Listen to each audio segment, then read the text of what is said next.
En ti confía mi corazón, en ti reposa mi alma, en mi ser, descansa en ti, puedo ser feliz. Gracias. Bueno, gloria a Dios. Bueno,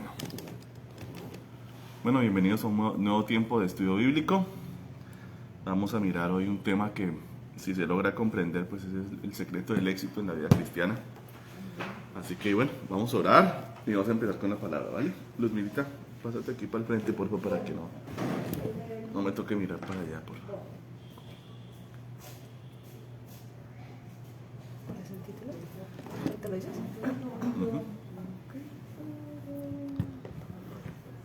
Bueno, Padre Celestial, gracias por este tiempo de adoración tan lindo, por tu presencia tan bella como siempre, Señor, porque a ti no te importa que haya mucha gente o poca gente en un lugar, tú estás con tu pueblo, con el que te ama, porque a veces la gente dice, no, que donde hay 2 o 3 reunidos en tu nombre, ahí estás tú, y entonces donde está uno solo no está, Señor. No es cierto, Señor, no es verdad. Tú estás con el que te ama. Elías estaba solito, Padre Santo, y todo el mundo se había torcido y estaba solo el profeta Elías contra 450 profetas de Baal y el pueblo indeciso, y ahí estabas tú con él. Hiciste maravillas y con uno solo hiciste volver a Israel, a ti, Señor, que se había apartado de ti. Te bendecimos, Señor, porque nosotros sabemos que no, que tú dijiste, si quieres orar, cierra la puerta de tu habitación, y tu Padre que está en lo secreto, ahí está, tú estás con el que te busca, con el que te ama, Señor. Lo de los 2 o 3 reunidos, Señor, es para la autoridad de la iglesia. A la hora de tomar decisiones difíciles, de expulsar a alguien de la iglesia, tienen que haber 2 o 3 ancianos reunidos para tomar la decisión. Eso es lo que está queriendo decir, Señor. Pero bueno, te amamos, Señor, porque sabemos que tu presencia es constante y continua en nuestras vidas. Y ahora te pedimos que tu palabra nos haga entendidos, nos dé sabiduría, nos limpie, nos sane y nos bendiga en el nombre de Jesús. Amén. Y amén.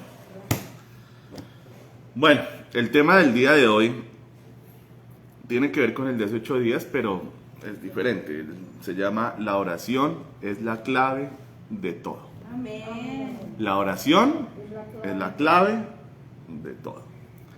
Porque muchas veces estamos en la vida cristiana preguntándonos, ¿no? Señor, pero ¿por qué mi vida no pasa esto? ¿O por qué mi vida no pasa aquello? ¿Qué es lo que me falta, Señor? ¿Qué es lo que pasa conmigo? Y cuando usted llega a entender que el problema de la vida cristiana está en la oración, entonces usted entiende que el problema, que el por qué en su vida no están pasando cosas o están pasando algunas que no deberían estar ahí, es porque está faltándole calidad a su tiempo de oración.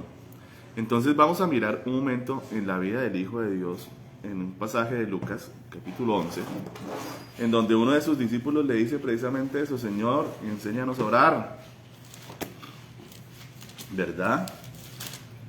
Y efectivamente el Señor saca unas palabras, pero digamos que hay que entenderlas en su contexto total, porque mal interpretadas pues se prestan como siempre para lo que no conviene, Entonces vamos a aprender esto aquí para poder leer bien. Entonces dice: aconteció que estaba Jesús orando en un lugar, y cuando terminó, uno de sus discípulos le dijo: Señor, enséñanos a orar como también Juan enseñó a sus discípulos. Amén. Bueno, entonces, a ver, ¿cuál es la cuestión, no? El Señor era un hombre de oración, pero no de poquita oración, era un hombre de mucha oración.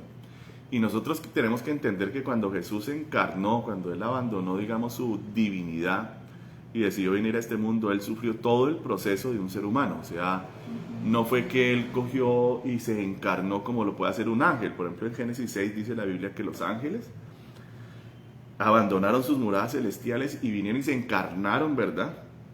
Y tuvieron relaciones con las mujeres. Pero entonces, ¿qué pasa? Que un ángel, si se encarna, parece un hombre de 25, 30 años. O sea, ya aparece ya encarnado con un cuerpo grande. Mientras que el Señor no. El Señor sufrió todo el proceso, que fue lo impresionante. Es que realmente es un misterio muy impresionante para mí. Cómo el Señor se encarna, ¿no? Y sufre todo el proceso de ser un fetico y de ser ¿verdad? Un embrión y crecer y luego haber tenido que mamar de los pechos de su mamá y haber hecho todo como un niño cualquiera, chichi, popó, lo tuvieron que limpiar. Es un misterio absoluto. Lo que me dice a mí, ¿qué me dice a mí? Que ese Jesús de Nazaret era un hombre. Y él como hombre, por eso dice la Biblia, ha puesto los ojos en Jesús, el autor y el consumador de la fe, el que llevó a cabo la obra de fe. O sea, él es el ejemplo que nosotros tenemos que seguir entendiendo, que él como hombre se cansaba, ¿sí? ¿O no se cansaba? Claro, se cansaba, porque dice la Biblia que una vez iba en la barca recostadito, ¿cómo? Durmiendo, cansado, y tuvo que despertarse porque los apóstoles les dio miedo que la tormenta iba ya, ¿verdad? Desbarajustándolo todo, y dijeron, aquí nos morimos, y le tocó despertarse al Señor. Pero él iba, ¿cómo? Durmiendo.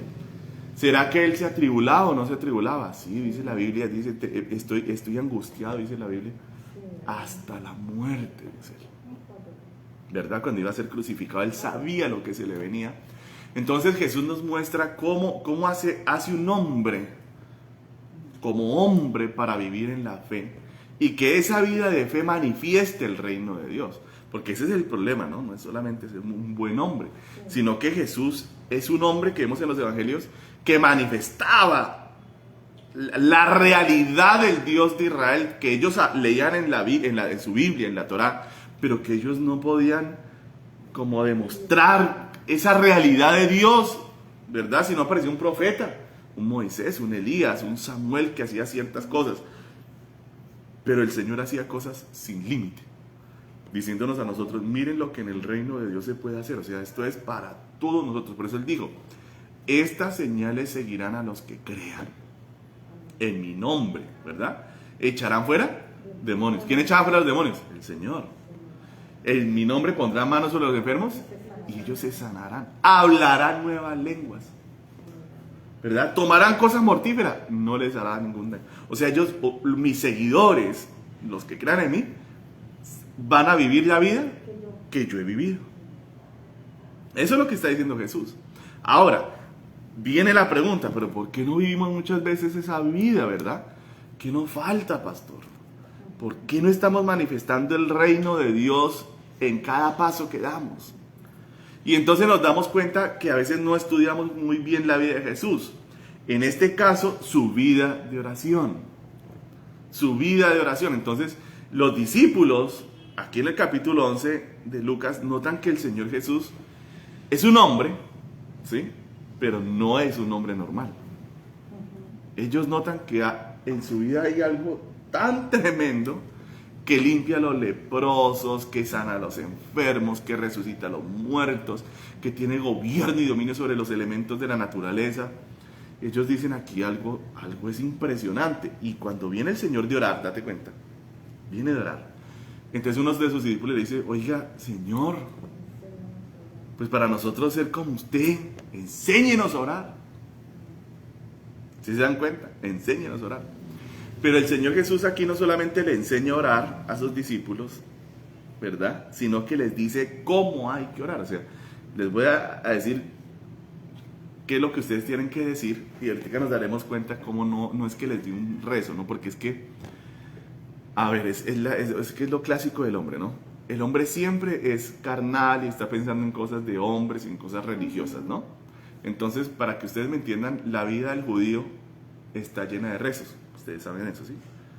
Está llena de rezos. Entonces está el rezo de la mañana, está el rezo por el pan, está la oración por el vino, está el rezo del Shabbat, está el rezo de la tarde. Tienen una oración, digamos, para cada día, para cada tiempo, para cada momento. Y ahí están todo el libro de ellos con sus rezos y sus cosas.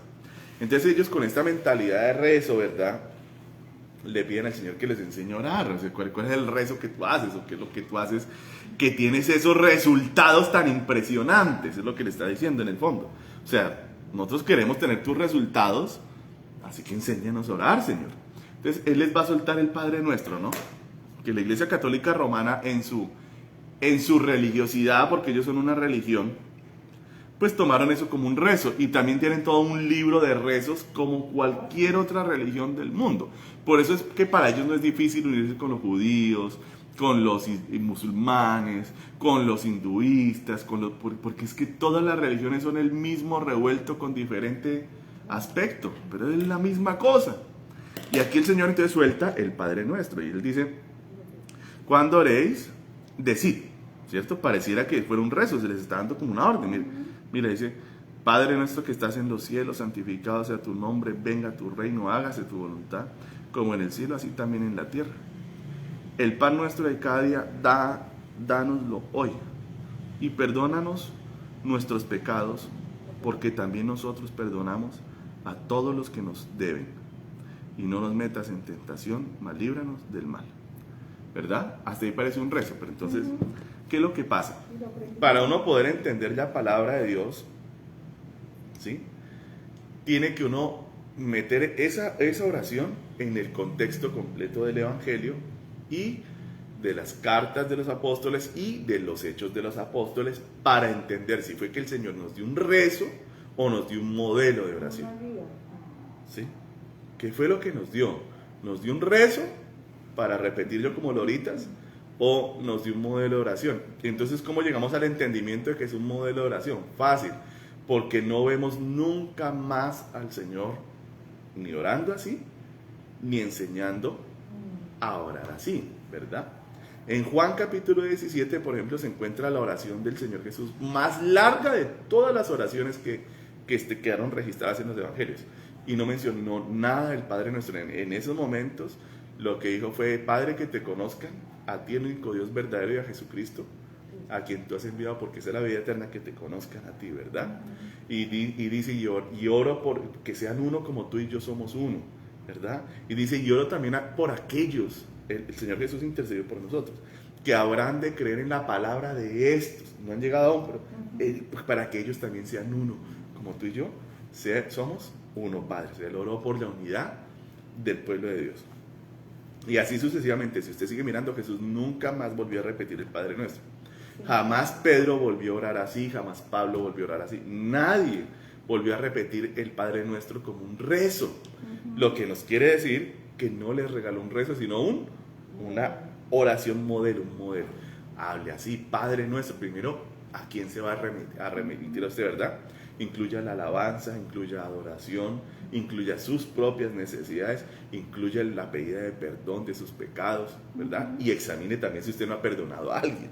Eso es lo que está diciendo básicamente. Pero más allá de eso, ¿qué les dice? ¿Cuál es el meollo de la oración? O sea, ¿dónde está el éxito de la oración? ¿Por qué yo, Jesús, hago lo que hago? Porque yo oro así, miren lo que dice.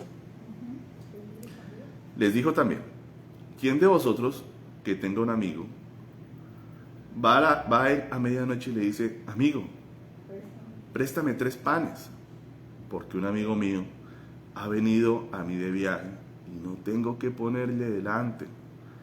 Y aquel respondiendo desde adentro le dice, no me molestes, la puerta ya está cerrada y mis niños están conmigo en cama. No puedo levantarme y dártelos. Os digo que aunque no se levante a dárselos por ser su amigo, sin embargo por su importunidad, se levantará y le dará todo lo que necesite. Y yo os digo, pedid y se os dará. Entonces, bueno, aquí viene la parte más importante, ¿no? ¿Por qué no tenemos cosas de Dios en nuestras vidas? También dice Santiago, ¿por qué no? Pedís. Entonces, la primera regla de la oración es, ore y en su oración pida. ¿Qué es lo que quiere? O sea, en vez de quedarse en la frustración, en vez de quedarse como en el pesar de ver que su vida no mejora en alguna área o que usted está como varado en algo, que algo le pasa, pues mejor pida. No vaya a entrar en esa falsa humildad y en esa religiosidad que algunos tienen de que no, yo para qué le pido a Dios esas cosas, Dios está muy ocupado. Cosas bobas. No, ¿qué dice Dios? pida. Entonces Jesús dice, pedid y se os dará. Pero ¿cómo hay que pedir? Con importunidad. Entonces ahí nos vamos al caso del Señor Jesús. ¿Cómo oraba Jesús? No solamente era lo que Él decía, sino la forma en que Él oraba. Dice la Biblia muchas veces que después de ministrar Él se apartaba a un lugar desierto. ¿A qué? A orar. Y que muchas veces pasaba ¿qué? Toda la noche orando. O sea, Jesús era un hombre de oraciones largas. Eso me dice a mí que la oración larga tiene un secreto. Que la oración larga tiene un éxito. Que la oración larga tiene un misterio para que en mi vida sucedan ¿qué cosas? Sobrenaturales. Entonces Jesús le dice, pida, pero pida como con ganas. Pida largo, importune, moleste a las horas más cansonas. ¿Qué es lo que le está diciendo? Hombre, el tipo ya está dormido con los niños, así no sea porque es su amigo, porque usted lo tiene fastidiado, se va a levantar y le da lo que sea para que usted calle y se vaya. Imagínate, hagan lo mismo, lo que está diciendo el Señor. Dice, y se os dará, buscad y hallaréis. ¿Sí ve? ¿Qué necesita usted de Dios? Búsquelo, ore. Pero como decíamos hace 8 días, que el fruto de la perseverancia es la victoria. ¿Cómo toca? Con perseverancia. Toca con ánimo. Mire, llamad y se os abrirá. Porque todo aquel que pide, recibe. Y el que busca, halla. Y el que llama, se le abrirá. ¿Qué padre de vosotros, si su hijo le pide pan, le dará una piedra? O si pescado, en lugar de pescado le dará una serpiente. O si le pide un huevo, le dará un escorpión. Pues si vosotros siendo malos sabéis dar buenas dádivas a vuestros hijos, ¿cuánto más vuestro Padre Celestial dará el Espíritu Santo a los que se lo ¿qué? Pidan? Entonces, ¿qué es lo que quiere Dios que le pidamos de primerito? Nuestra primera necesidad, nuestra principal búsqueda, nuestra principal importunidad para el Señor. ¿Pedirle qué? El Espíritu Santo. ¿Y por qué? Porque en Romanos capítulo 8, versículos 26 y 27 dice que nosotros en nuestra debilidad no sabemos cómo pedir, pero que el Espíritu Santo pide con gemidos indecibles, ¿verdad? Por nosotros, y que el Espíritu Santo intercede por los creyentes para pedir conforme a la voluntad de Dios, porque muchas veces dice también Santiago, pedimos y no recibimos porque pedimos mal, ¿verdad? Entonces, piden y no reciben porque no piden. O perdón, ustedes no tienen nada porque no piden. Luego dice, y muchos que piden no reciben porque piden mal. O sea, no piden el Espíritu Santo para que los guíe en su oración y para que ustedes puedan hacer la oración que los conduzca al corazón del Padre para que el Padre le responda. O sea, si usted pide conforme a la voluntad de Dios, eso está respondido. Usted tiene su milagro. Así de sencillo. ¿Y quién sabe lo profundo de Dios? Eso lo dice en 1 Corintios 2. El Espíritu de Dios escudriña aún lo profundo de Dios. Él sabe la voluntad de Dios. Y como Él sabe la voluntad de Dios, yo necesito al Espíritu Santo conmigo pleno, para que Él me guíe, para que Él me dirija, para que Él me diga, cállese, eso no lo diga, para que Él me ponga ese freno, para que Él diga, sí, eso sí pídalo, eso sí hágalo, métase por aquí, no se meta por allá. Cuidado con lo que está haciendo. El Espíritu Santo es el que nos enseña a orar como conviene. Y la palabra del Señor que dice, la oración eficaz del justo puede mucho. Entonces, no es solamente la oración, ¿verdad? Es la oración eficaz. Bueno, pero pastor, pero yo ¿cómo hago para lograr la oración eficaz? Bueno, ahora le quiero decir una cosa. La oración, como todas las cosas de la vida, requieren de un entrenamiento, requieren de un proceso, ¿verdad? Para ir ganando terreno, para ir logrando cosas. Entonces, hace tiempo atrás yo le explicaba a la gente, a los hermanos, sobre los 4 niveles de oración que existían. Y fue algo que aprendí con los años de oración. O sea, después de muchos años de estar ore y metido con Dios, y cuando llegué al cuarto nivel de oración me di cuenta que existían 4 niveles de oración. Y Dios es un Dios que tiene algo con los números en ciertas cosas, ¿sí? En ciertas cosas, por ejemplo, son que los 4 puntos cardinales, y entonces también hay 4, ¿verdad?, seres vivientes que lo rodean a Él, representando también la creación y la plenitud del espacio, precisamente, de los 4 puntos cardinales. Pero también la Biblia me dice que eran 4 los estadios en los que iba Ezequiel caminando en el río ese de agua viva, ¿verdad? A los tobillos, a las rodillas, a los lomos, y luego el río que nada. 4 niveles y 4 niveles. Y lo vemos comúnmente en la Biblia esto de los 4 niveles, como si siempre hubieran 4 niveles para las cosas. Y en el caso de la oración es igual. Entonces, ¿cuál es el primer nivel de oración por el que todos debemos pasar? Yo le llamo la oración obligada. ¿Sí? Porque nadie llega al Señor espiritual.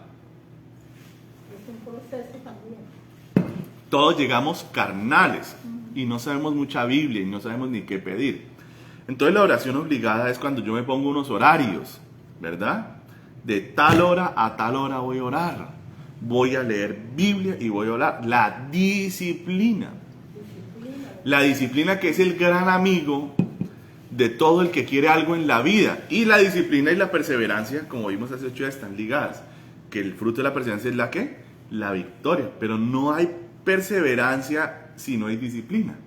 Esa capacidad de decir yo voy a hacer esto y aquello y lo otro, pero sin desfallecer, sin doblegarme.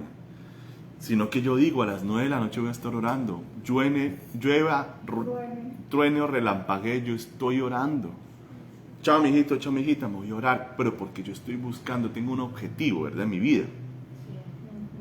Eso es lo que me falta. Entonces, cuando yo tengo un objetivo en mi vida,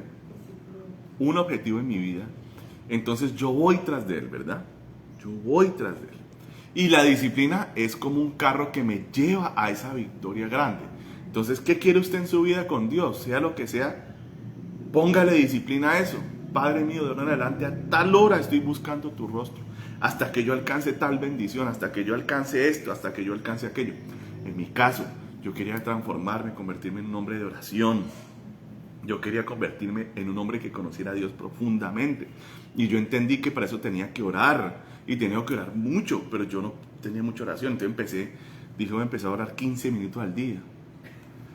Y luego dije, voy a empezar a orar media hora, y empecé a esforzarme, a ponerme metas, porque yo entendí que en lo espiritual es igual a lo material. Es como ir uno al gimnasio, es como ir a hacer ejercicio. Eso también tiene unas metas, y uno va creciendo y va fortaleciéndose poco a poco. Entonces yo arranqué lo mismo, ¿no? Yo no arranqué con mucho, sino que arranqué con poco, y fui avanzando hasta que logré la hora, ¿verdad? También oraba en grupo. Entonces tenía mi oración solito, tenía la oración con mi pastor y con la gente que oraba. Y así oraba, ¿verdad? Entonces, la oración, ¿cómo? Obligada se llama. Es ineludible. Si usted un día quiere algo con Dios bien bueno, usted tiene que pasar por esa escuela. Es la primera etapa, ¿verdad? Que le va a quitar esa indisciplina que hay en su vida, ¿verdad? Ese desorden que hay en su alma. La disciplina se lo quita. Bueno, usted de tanto buscar a Dios disciplinadamente, que la mañana, que la noche, que la mañana, que la noche, que la mañana, que estoy en un tiempo especial de mi vida y ahora voy a hacer mañana, mediodía y noche. Usted tiene que estar proponiéndose cosas de oración, desafíos de oración, ¿verdad? La Biblia dice que Daniel buscaba a Dios 3 veces al día. Pero si usted quiere cosas de Dios, usted tiene que buscarlas, no las va a encontrar. De Dios no es bobo, a Dios no le engaña a nadie. A Dios no le engaña a nadie. Si usted dice yo sí quiero, pero usted no quiere, Dios sabe que usted no quiere, aunque usted diga que sí quiere. Tiene que demostrarlo. Después de tanto orar viene una segunda etapa de la oración que se llama la oración como hábito. Y es cuando usted, de tanto que ora unas horas y todo eso, ya si usted no ora un día en la mañana, a usted le hace falta. Usted dice, no me siento bien, me siento raro, no me hallo, me hace falta algo. En la oración que ya en su vida, como usted le metió disciplina a las cosas y usted hizo la oración como parte de su vida, entonces ahora usted, eso se lo volvió un hábito. Y todo hábito hace falta cuando usted no lo tiene. Sí, eso es así. Todo hábito que usted tenga en la vida le hace falta. Esa es la segunda etapa de la vida de oración. Hay que alcanzarla rápido. Claro, se alcanza después de 1 año, 2, 3, 4 años de estar uno ore. Ya si uno no le hace falta. Luego viene el tercer nivel de oración, que es cuando usted entra ya en el espíritu de oración, que es la oración como un deleite. O sea, orar ahora se volvió para usted, ya no es un hábito, ya ahora es una delicia. Ya, mejor dicho, la oración se convierte para usted en la cosa más deliciosa del mundo, en su pasatiempo, en su deleite, mientras que los demás quieren ir a ver televisión, ir a cine, ir a ver fútbol, ir a hacer cosas que para ellos son chéveres. Usted quiere irse a orar. Yo me acuerdo cuando yo entré en el nivel de la oración como un deleite, que tiene también que ver con el espíritu de oración y gracia, era que yo no quería salir de la oración. Yo le decía al Señor, ay, Padre Santo, tengo que irme para la universidad, o tengo que irme a trabajar, tengo que irme a hacer tales vueltas, no quisiera salir de aquí, Señor. Y una vez salía de ahí, yo me iba orando, pero lo que más deseaba era volver a casa para volverme a meter en mi cuarto de oración a orar. Se llama la oración como un deleite, o el espíritu de oración y de gracia. Y resulta que existe un cuarto nivel de oración. Ese lo experimentó yo después de años y años de oración.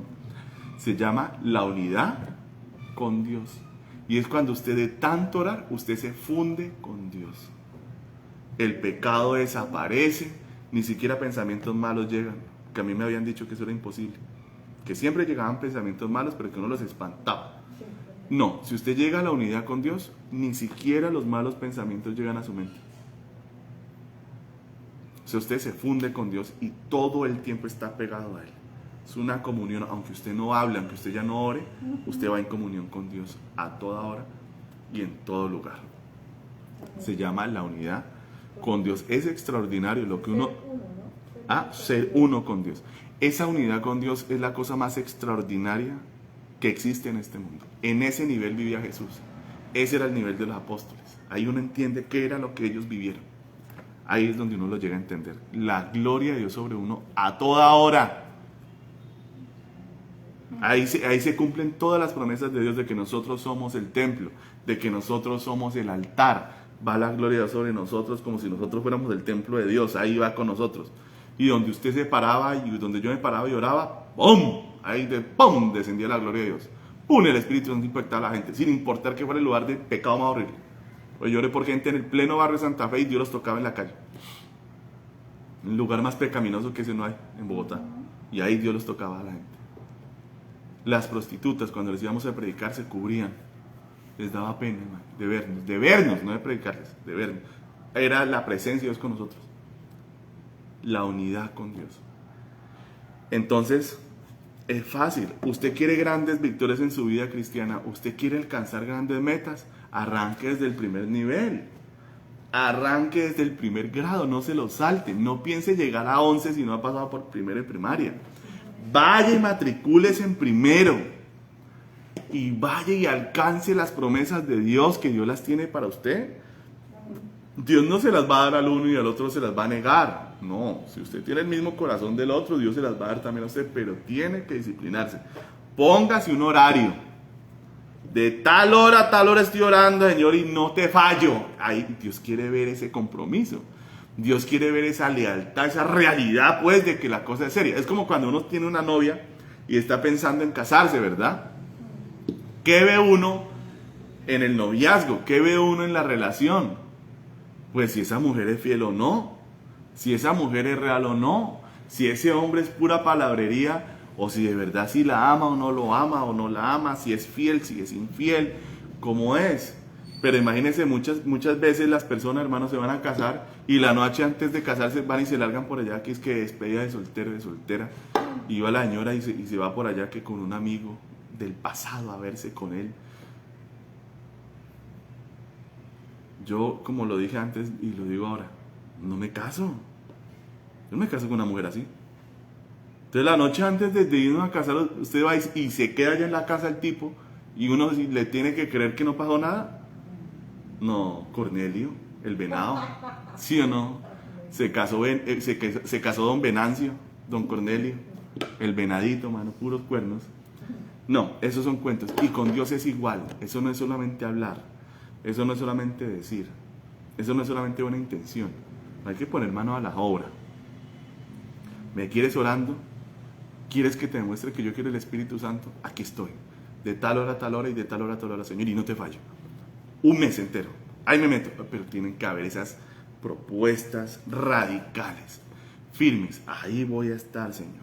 Punto. Hasta que me des el Espíritu Santo. Hágale. Métase. Muéstrele a Dios que usted realmente lo desea. Y Dios no va a fallar en cumplir. Amén. Amén. Amén. Mi problema es yo oro. Y yo el primer nivel ya lo tengo.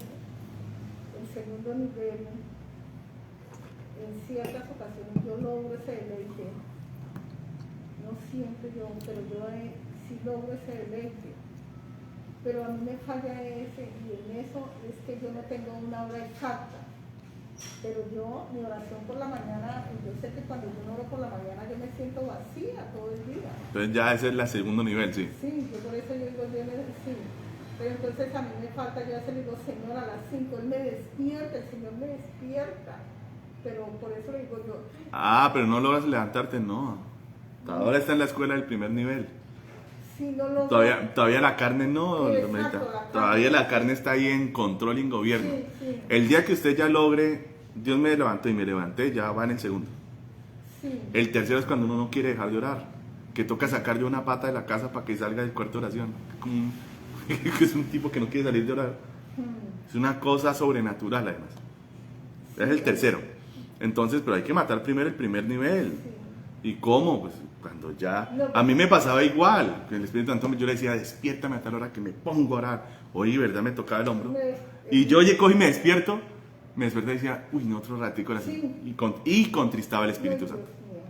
Entonces, no, hay que avanzar. Hay que lograrlo. Hay que demostrarle a Dios que el amor es sincero y real. Sí, como ese compromiso. Claro, claro. Y Dios ahí te va a responder todo. Pero uno tiene también que ir dando, ¿vale? Bueno, vamos a orar entonces, hasta aquí era la palabra. Espero que les sea de mucho provecho como para mí y para todos los que escuchan, ¿vale? Bueno, amado Padre Celestial, gracias por tu palabra, Señor, por tu amor, por tu bendición. Nosotros te rogamos que derrames espíritu de oración y de gracia sobre todo, mi amado Jesús, sobre cada miembro, sobre cada persona que está en la cobertura de esta congregación que tú nos diste. Derrámalo, Señor, para que te busquen, para que te amen, para que tengan esa fuerza, porque yo a veces veo lo que dice Luz Mirita, que falta mucho como compromiso contigo, Señor, porque es que cuando uno está comprometido contigo, eso tiene mucho fruto, Señor, se ve mucho fruto. Y así que yo te pido que derrames esto grandemente, porque y si Luz Mirita, que es una hermana que es tan comprometida y ella misma acepta que le falta más, imagínate, Señor, los que de verdad uno los ve y eso, mejor dicho, no tienen ningún compromiso, es una vergüenza, Señor.